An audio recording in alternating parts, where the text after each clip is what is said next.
First of all, it is a friendly international game. Second, we have a lot of absent players, so we have some new players who we want to see.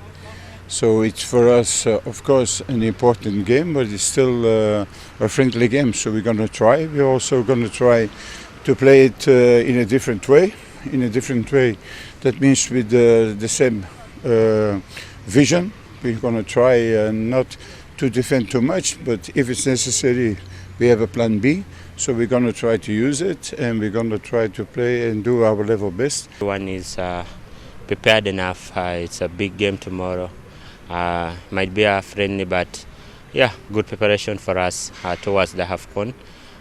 We need to play this kind of teams for us to, to get all the confidence to come into the AFCON.